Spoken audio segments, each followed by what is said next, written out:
ইয়া আইয়ুহাল্লাযীনা আমানু, হে ঈমানদারগণ, ইযা নুদিয়া লিস-সালাতি মিন ইয়াউমিল জুমআহ, যখন তোমাদেরকে ডাক দেওয়া হয় জুমার দিনের জন্য, ফাসআউ ইলা যিকরিল্লাহ, তোমরা দ্রুত চলে আসো আল্লাহর স্মরণের দিকে, সালাতের দিকে, ওয়া যারুল বাই, এবং ছেড়ে দেওয়া বেচা কিনা।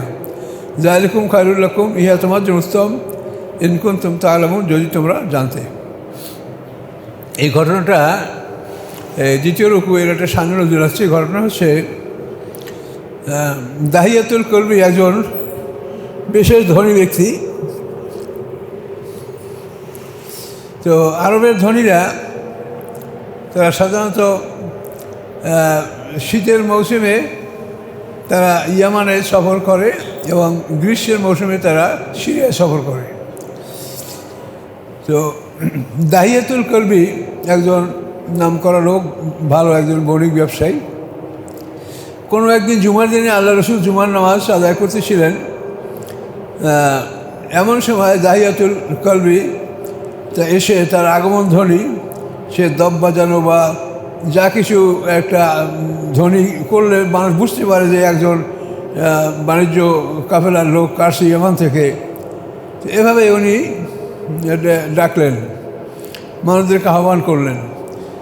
আল্লাহ রসুল তখন জুমার খুতবা দিবেন। এই জুমার যে খুতবাটা, এটা আমরা কিন্তু এখন আমরা জুমার খুতবাটা কখন দেই? আগে দেই, তাই না? কিন্তু ওই সময় জুমার খুতবাটা এটা ছিল পরে, নামাজ হয়তো আগে, খুতবা হয়তো পরে। কিন্তু এই জিনিসটা আল্লাহ তাআলা পাল্টাই দিলেন যে না, তোমরা আর তোমার জুমার যদি সালাত হয়ে যায় আর খুতবা বাকি থাকে, তাহলে তোমরা খুতবা না শুনেই চলে যাবে। কাজের জন্য সালাতকে মকুফ করে আগে করে জুমা তার আগে করে দেওয়া হয়েছে। তো এই ঘটনা যখন দাহিয়াতুল কলবি বাণিজ্য কাফেলা নিয়ে আসলো আর সে দব বাজালো তার আগমন ধ্বনি জানাবার জন্য, তখন অনেক লোক আল্লাহ রসুলের সামনে যারা জমা হয়েছিলেন, তাদের মধ্যে 12 জন সাহাবী, তাফসীরে আছে 12 জন, 10 জন পুরুষ, 2 জন মহিলা। এই 12 জন নারী পুরুষ একত্রিত ছিলেন। বাকি সবাই ওই দাহিয়াতুল কলবির ওই বাণিজ্য কাফেলার ওই মাল কিনতে তারা গেছিলেন। এই ঘটনায় আল্লাহ রসুল খুব মনক্ষুণ্ণ হলেন যে আমি তোমাদেরকে জুমার খুতবা দিব, এর মাধ্যমে তোমরা এখন এগুলি শুনতে যাচ্ছ। তো আল্লাহ রসুল খুব মনক্ষুণ্ণ হলেন। এই ব্যাপারে আল্লাহ তাআলা আয়াত নাযিল করলেন যে এভাবে যদি যখন নুদিয়া লিস-সালাতি মিন ইয়াউমিল জুমআহ, জুমার দিনে যখন নামাজের জন্য তোমাদেরকে আযান দেওয়া হয়, তো ফাসআউ ইলা যিকরিল্লাহ ওয়া যারুল বাই, তোমরা দ্রুত আল্লাহর জিকিরের দিকে চলে আসো এবং বেচা কিনা ছেড়ে দাও। আজান হইলে বেচা কিনা সব বন্ধ করে দাও। যালিকুম খায়রুল লাকুম ইন কুনতুম তা'লামুন, এটা তোমাদের উত্তম যদি তোমরা জানতে। ফাইজা কুদিয়াতিস সালাতু, অথবা যখন নামাজ শেষ হয়ে যায়, ফান্তাশিরু ফিল আরদি, তোমরা ছড়িয়ে পড়ো পৃথিবীতে। ওয়াবতাগু মিন ফাদলিল্লাহ, এবং আল্লাহর অনুগ্রহ অনুসন্ধান করো। ওয়াজকুরুল্লাহ কাসীরান লাআল্লাকুম তুফলিহুন, এবং অধিক পরিমাণে তোমরা আল্লাহ স্মরণ করো, তাহলেই তোমরা জয়যুক্ত হবে। ওয়াইযা রাআউ তিজারাতান আও লাহওয়ান ইনফাদ্দু, যখন তারা দেখে কোনো ব্যবসা বাণিজ্য, খেলা তামাশা, ইনফাদ্দু ইলাইহা, তখন সেদিকে তারা দৌড়িয়ে ছুটে যায়। বা তারা খুব কয়মা, এবং আপনাকে রেখে যায় একাকী। কুল, আপনি বলুন, মা ইনদাল্লাহি খায়রুম মিনাল লাহবি, যা আল্লাহর কাছে আসে তা এই খেলা তামাশা তোমরা জানিয়া দুনিয়ায় লাফালাফি করছো, এর চাইতে আল্লাহর কাছে সেটা অতি উত্তম। আমিনাত তিজারা, এবং তোমাদের ব্যবসা বাণিজ্য সেটা অতি উত্তম জিনিস আল্লাহর কাছে আছে। আল্লাহ খায়রুর রাযিকিন, আল্লাহ উত্তম রেজের দানকারী। এখানে বিষয়টা হলো, এখন আমরা যেরকম আমরা ঈদের নামাজগুলি আমরা যে এখন পড়ি, এই ঈদের নামাজের আমরা খুতবাটা কিন্তু আমরা পরে দিয়ে থাকি এখন। তো জুমার নামাজের বিষয়টা ওই রকমই ছিল, কিন্তু এই ঘটনা যখন ঘটলো তখন আল্লাহ তাআলা এই বিধান পাল্টিয়ে দিলেন। জুমার নামাজের খুতবাটা আগে এনে দিলেন, যেহেতু সামনে নামাজ, কাজে তোমরা নামাজ না পড়ে কেউ পালাতে পারবে না, এই ঘটনা করে দিলেন। এবং জুমার নামাজের আজান, এই যে আজানের কথা বলা হয়েছে, এটা কোন আজান বলবেন আপনি? এখন যে আমরা 2টা আজান দিই, এই দুটো আজান তো আল্লাহ রসুলের জমানায় ছিল না। আল্লাহ রসুলের জমানায় একই আজান ছিল, মুয়াজ্জিন মিনারায় বসে দাঁড়ায় আজান দিত, আর এদিকে মেম্বারে যিনি ইমাম তিনি বসা থাকতেন, তিনি খুতবা দিতেন। তো এইভাবে একই আজান চলতে থাকে। হযরত ওসমান গনি রাদিয়াল্লাহু তাআলা আনহুর জমানায় তিনি দুটো আজানের ব্যবস্থা করেন। প্রথমে তার বাড়িতে তিনি আজানের ব্যবস্থা করতেন। তার বাড়ির ছাদে উঠে একটা লোক আজান দিত মদিনার আজানের সাথে সাথে। এই দুই আজানের লোকেরাই সব মদিনা মসজিদে জমা হতো। এভাবে দুইটা আজান চালু ছিল। কিন্তু এরপরে আমাদের এখন যে প্রচলিত আজান, এটা সম্পর্কে আমরা যেটা জানতে পারি সেটা হলো ওসমান গনি রাদিয়াল্লাহু তাআলা আনহু কোনো একদিন মাররুজ জাহরানটা হলো মক্কা থেকে এটা 16 কিলোমিটার উত্তর দিকে মাররুজ জাহরান। তো এইখানে শুক্রবার দিন সব সাহাবীরা জমা হয়েছে ওসমান গনি রাদিয়াল্লাহু তাআলা আনহুর জমানায়।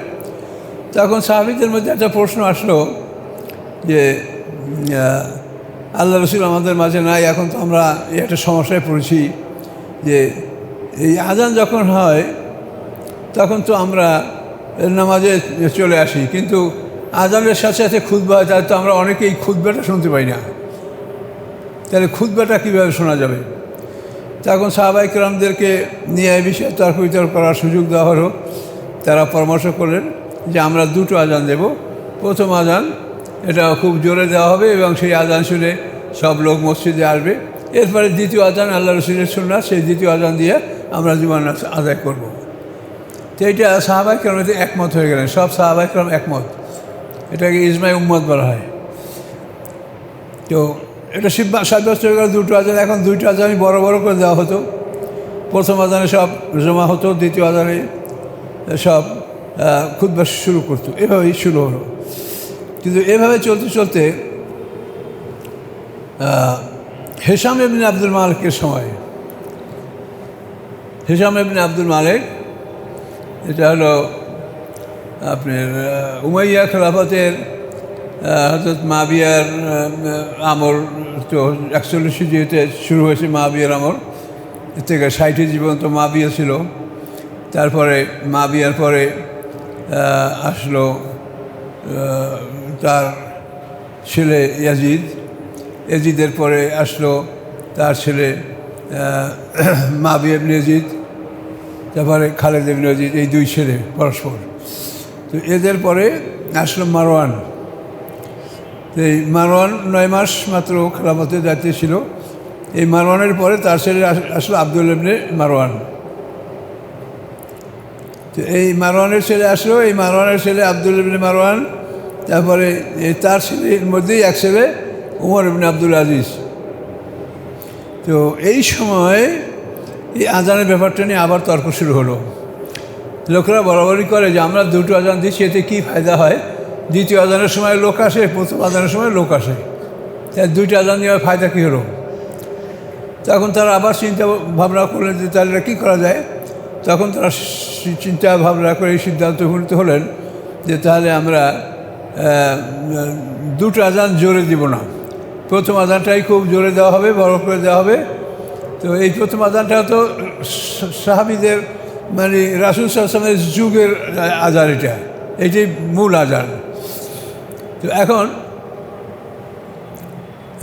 প্রথম আজান, তো এখন এই প্রথম আজান তো দ্বিতীয়বার দেওয়া হচ্ছে বর্তমানে। এখন এটা কী করে হবে? তো সাহাবায়ে কেরাম চিন্তা করলেন যে তাহলে আমরা একটা কাজ করব, প্রথম আজান এটা খুব জোরে করে দেওয়া হবে, জোরে দেওয়া হলে সবাই শুনবে, শুয়ে মসজিদে ঢুকবে। এরপরে আমরা দ্বিতীয় আজান ছোট করে দিয়ে জুমার নামাজ শুরু করব, যাতে দ্বিতীয় আজান মানে শুধু মসজিদ যারা তারা শুনতে পায়, বাইরের লোকেরা শুনতে না পায়। এই জন্য এই ব্যবস্থাটা আমরা করব। এইটা হিশাম ইবনে আব্দুল মালিকের সময়, আব্দুল মালিক মানে মারওয়ানের ছেলে হিশাম ইবনে আব্দুল মালিক, তার সময় এই সিদ্ধান্তটা হলো যে দ্বিতীয় আজান যেটা আসলেই রাসূল সাল্লাল্লাহু আলাইহি ওয়াসাল্লামের জমানার আজান, এই আজানটা আমরা আস্তে আস্তে দিব এবং মসজিদের মধ্যে আমরা দিব। এইভাবে দ্বিতীয় আজানের সিদ্ধান্ত নেওয়া এবং এইভাবে এটা চালু আছে এখনও। তো এখন এই সমস্ত ব্যাপার খুব ফরজের কোনো বিষয় না, এটা সাহাবায়ে কেরামরা একত্রিত হয়ে এই চিন্তাভাবনা করেছেন এবং তারা এগুলি সম্পর্কে সিদ্ধান্ত নিয়েছেন। তো এগুলি আমরা বিভিন্ন ইসলামের বিভিন্ন দিকগুলি আমরা চিন্তা করে দেখতে পারি যে এভাবে বিভিন্ন দিক ইসলামের পরবর্তীতে হয়েছে। এই যে কোরআন যা এই কোরআনের মধ্যে 540টা রুকু, তারপরে এর মধ্যে যে জবর দেওয়া, এগুলি কিন্তু রাসূল সাল্লাল্লাহু আলাইহি ওয়াসাল্লামের জমানায় বা সাহাবীদের জমানায় কোনোটাই ছিল না, এগুলো পরবর্তীতে সব হয়েছে।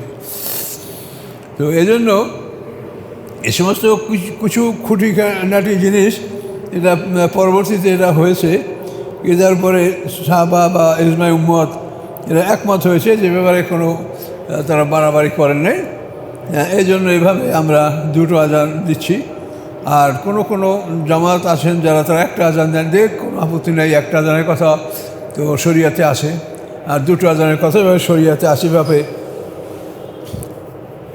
এই বিষয়গুলির প্রতি আমাদের তেমন কোনো তর্ক বিতর্ক নাই, এগুলি নামাজে আসার ব্যাপার, যা নামাজে আসলেই হলো।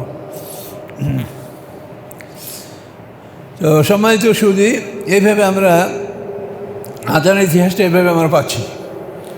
এভাবে আজানের ইতিহাসটা আমরা যেভাবে এখন আজান দিচ্ছি, দ্বিতীয় আজানটার ভিতরে এইটি আসলে রাসূল সাল্লাল্লাহু আলাইহি ওয়াসাল্লামের জমানার আজান, কিন্তু এটা বিভিন্ন কারণে এটাকে এইভাবে করা হয়েছে।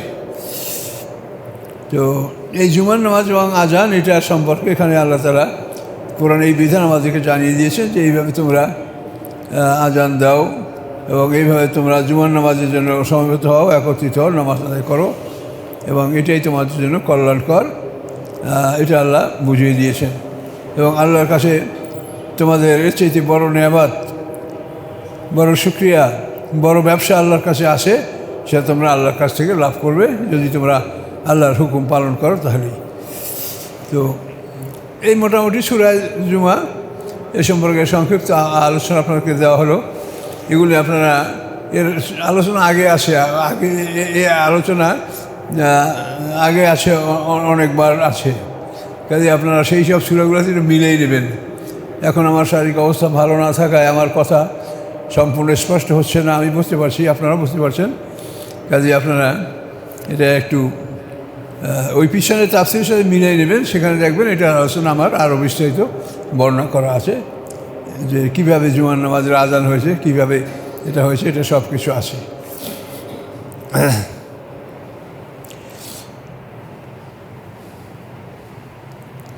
এই কোরআনের যে জবর, এটা আবুল আসাদ দোয়াইলি একজন লোক, উনি দিয়েছেন, আবুল আসাদ দোয়াইলি। এটা এই যে মোহাম্মদ বিন কাসেমের শ্বশুর কে ছিল, ওনার নাম হাজ্জাজ বিন ইউসুফ। হাজ্জাজ বিন ইউসুফের আদেশে আবুল আসাদ দোয়াইলি এই কোরআনে যে জবর বসিয়েছেন। তো এসব বিষয়ে আপনারা ওই আমার পুরাতন তাফসিরে বা আগে যে তাফসির করা আছে সেগুলি থেকে একটু মিলাই নেবেন, তো অনেক কিছু জানতে পারবেন।